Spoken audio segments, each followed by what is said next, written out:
आपको तो पता है फिलहाल औरंगाबाद औरंगाबाद ही रहेगा, इसके अलावा कुछ नहीं हो सकता। और आगे भी इंशाल्लाह औरंगाबाद ही रहेगा। अरे नाम में अगर मुस्लिम आप कोई कास्ट का, धर्म का, मजहब का नाम रखते हैं तो क्या मतलब नहीं बोल सकते?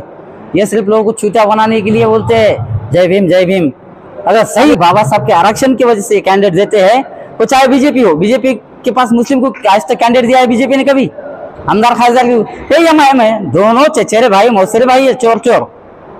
इन्होंने भी कभी जय भीम वाले को एक भी टिकट नहीं दिया होता, ना चुन के लाया होता। आज कौन सा पदाधिकारी मुझे बताइए बड़े पैमाने पे? ये सभी लोग एससी आरक्षित वार्ड से चुन के आए वाले हैं। इनको तुम ओपन के वार्ड से या मुस्लिम वार्ड से चुन के लाके बताना पद किसको दिया, कितने पदाधिकारी को आज तक एमआईएम में पद दिया दलित समाज के? सिर्फ राजनीति और सिर्फ वापर कार्यकर्ताओं का खाली यूज, और ये संविधान रक्षक पार्टी में कभी नहीं होता और ये कभी बर्दाश्त भी नहीं करेंगी। चीज तब तक आपको आरक्षण नहीं मिलेगा। और दिखावे के लिए समर्थन, देखिए कुछ फायदा नहीं है। लड़ना है तो कायदे की लड़ाई के लिए हम कभी भी आपके साथ है। और मेरे संविधान रक्षक पार्टी यानी संविधान की रक्षा करने के लिए अगर कोई साथ देता है मेरा और मुझे कोई बुलाता है तो मैं उनके साथ जाऊंगा। कायदे की लड़ाई लड़ो, रास्ते पे आने की कोई जरूरत नहीं है क्योंकि सब कायदे से होने वाला है। आप कितना भी पटक लो, अब ये तीनों गवर्नमेंट ने एक साथ पटक लिए, क्या हासिल हुआ? साला हमने एक पिटीशन डाल दिए, आ गए ना जमीन पे। मुस्लिम आरक्षण के समर्थन में है मैं, 5% के आरक्षण के लिए मैं खुद काम किया हूँ, मैंने खुद मोर्चा निकाला हूँ और उसी के साथ एक पिटीशन भी दाखिल किया हूँ। 5% के आरक्षण मुस्लिम समाज को मिलना चाहिए, पिछड़ा वर्ग के लिए। और उसके अलावा मैंने वक्फ बोर्ड की जमीनें भी जो है वो मुस्लिम समाज को देनी चाहिए। वक्फ बोर्ड कोई किसी की प्राइवेट मालमत्ता नहीं है। अभी जो धन्ना सेठ बैठे हैं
ऐसा लगता है कैसा जश्न बर्थडे आज भाई का।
और गठबंधन तो वैसी रहो। वैसी रहो, वैसी रहो। तुम भी आगे। पिनो ये पिनो।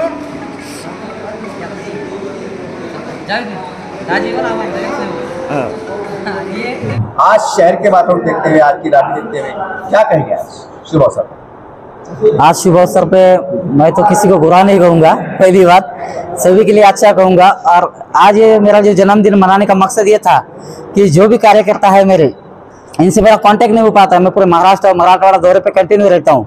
इनसे मेरा एक वार्तालाप जो है कुछ कम सा हो गया था, सिर्फ फोन पे बात होती थी। अब मैं जमीनी स्तर का एक लीडर, नेता या आप जो समझो सामाजिक कार्यकर्ता बनना चाहता हूँ।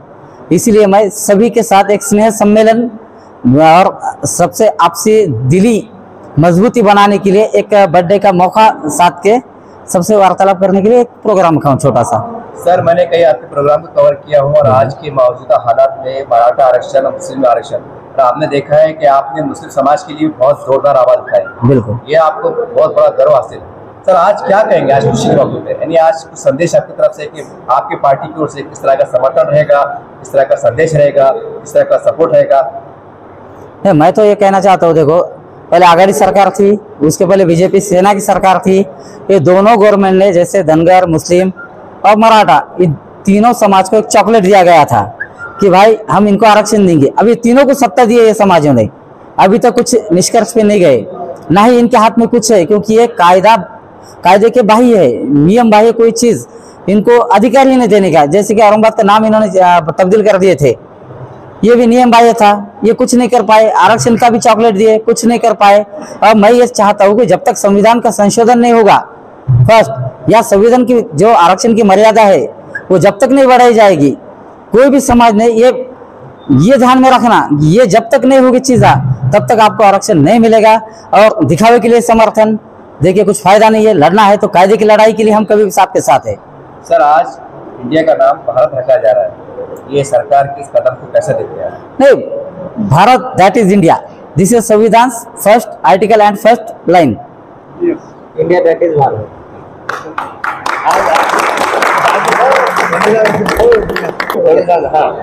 सर, आज आपकी नई पार्टी की स्थापना भी है, हमने आपको पहले प्रोग्राम में कवर किया था। आने वाले समय में 2-4 महीने में चुनाव भी आने वाले हैं, लोकसभा के आ सकते हैं, विधानसभा आ सकते हैं, तो क्या है आपकी भूमिका? मतलब इंडिया के साथ जाएंगे या इंडिया के साथ जाएंगे, क्या है भूमिका?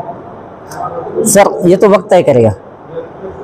फिर भी कुछ इशारा देंगे आप? इशारा आपको तो आप मुझे पहले से जानते हैं, मेरे सभी पत्रकार भाई, कि मैं एक सेकुलर आदमी हूँ, तो आप खुद समझ सकते हैं कि मैं कहाँ जाऊँगा। और मेरे संविधान रक्षक पार्टी यानी संविधान की रक्षा करने के लिए अगर कोई साथ देता है मेरा और मुझे कोई बुलाता है तो मैं उनके साथ जाऊंगा। औरंगाबाद के लोगों के लिए आपका क्या संदेश? नहीं, औरंगाबाद के लोगों के लिए संदेश सब चैन अमन से रहो, कायदे की लड़ाई लड़ो, रास्ते पे आने की कोई जरूरत नहीं है क्योंकि सब कायदे से होने वाला है। आप कितना भी पटक लो, अब ये तीनों गवर्नमेंट ने एक साथ पटक लिए, क्या हासिल हुआ? साला हमने एक पिटीशन डाल दिए, आ गए ना जमीन पे। मुस्लिम आरक्षण के लिए क्या भूमिका? मुस्लिम आरक्षण के समर्थन में है। मैं 5% आरक्षण के लिए मैं खुद काम किया हूँ, मैंने खुद मोर्चा निकाला हूँ और उसी के साथ एक पिटीशन भी दाखिल किया हूँ। 5% आरक्षण मुस्लिम समाज को मिलना चाहिए, पिछड़ा वर्ग के लिए। और उसके अलावा मैंने वक्फ बोर्ड की जमीनें भी जो है वो मुस्लिम समाज को देनी चाहिए। वक्फ बोर्ड कोई किसी की प्राइवेट मालमत्ता नहीं है। अभी जो धन्ना सेठ बैठे हैं उन पे इनको हटाने की पूरे मुस्लिम समाज ने बिल्कुल अगर साथ दिया तो इनको जल्द से जल्द हटा के मुस्लिम समाज के लोगों को वही वक्फ बोर्ड की जमीन दिला के उस पर अपन घरकुल मंजूर करके लाएंगे। पार्टी का आप औरंगाबाद नामांकन की याचिका करता है, बिल्कुल। क्या स्थिति आज क्या हो, अभी क्या है कार्रवाई? आपको तो पता है फिलहाल औरंगाबाद ही रहेगा, इसके अलावा कुछ नहीं हो सकता और आगे भी इंशाल्लाह औरंगाबाद ही रहेगा। आपकी पार्टी के कौन-कौन लोग यहाँ मौजूद है? हमारे पार्टी के जिला अध्यक्ष रमेश आचार्य है, शरद सासाने मराठवाड़ा संगठक है, अपना जिला संगठक है, सॉरी देवकुळे कारभारी मराठवाड़ा संगठक है। ये हमारे अम्बेडकर नगर के शाखा उपाध्यक्ष है और आजिम भाई है, आसिफ भाई अंसारी है, रिक्शा यूनियन के अध्यक्ष है औरंगाबाद के अपने। ऐसे तकरीबन सभी कार्यकर्ता है, निखिल मस्की जी हमारे, ऐसे बहुत से कार्यकर्ता है। जो लोग आपके पार्टी में प्रवेश करना चाहते हैं या आपसे संपर्क करना चाहते हैं, तो आपका कोई शहर में कार्यालय है जहाँ पर लोग आपसे मिल सकते हैं? हाँ बिल्कुल, बीड़ बाईपास को एक कार्यालय हमारा, फर्स्ट और सेकंड हरसुल परसों ऐसे 2 जगह पे कार्यालय है और हमारा राष्ट्रीय कार्यकारिणी का कार्यालय प्रोजोन मॉल में है। सर, नई दर्शकों को देखने वास्ते आपका पार्टी का पूरा नाम, आपका पद और आपका मोबाइल नंबर बोल दीजिए। मेरा नाम सचिन गाड़े, संस्थापक अध्यक्ष संविधान रक्षक पार्टी। मेरा मोबाइल नंबर है और पार्टी के साथ जुड़ने के लिए 9309167779 पे आप एक मिस कॉल दीजिए या व्हाट्सअप कीजिए। सर, आने वाले महानगर पालिका चुनाव के लिए संविधान पार्टी मतलब क्या है? मतलब संविधान रक्षक पार्टी ने अभी 108 वार्डों में पूरे कैंडिडेट तैयार कर चुके हैं और जल्द ही उनका हम नाम का ऐलान भी कर देंगे और इतनी ताकत से लड़ेंगे हम कि आप यहाँ संविधान रक्षक पार्टी के सिवा कोई पार्टी का परचम दिखेंगे नहीं। सर, लेकिन औरंगाबाद में कड़वा सच है कि यहाँ का एमआईएम का खासदार है, माजी नगर सेवक भी थे। हाँ। तो आने वाले समय में संभव है, राजनीति बोलते कुछ भी हो सकता है, कुछ भी हो सकता है। युति हो, आप साथ में चले, ऐसा संभव है सर? नहीं, मैं तो ये बोलता हूँ, मैं कोई भी कम्युनल पार्टी के साथ नहीं जाना चाहता हूँ, वो बीजेपी हो या एमआईएम हो। कम्युनल पार्टी जिसके पार्टी मान आप नहीं मानते, नाम में क्या है, इत्तेहाद है मुस्लिम, कम्युनल नहीं है। अरे नाम में अगर मुस्लिम आप कोई कास्ट का, धर्म का, मजहब का नाम रखते हैं तो कम्युनल नहीं बोल सकते।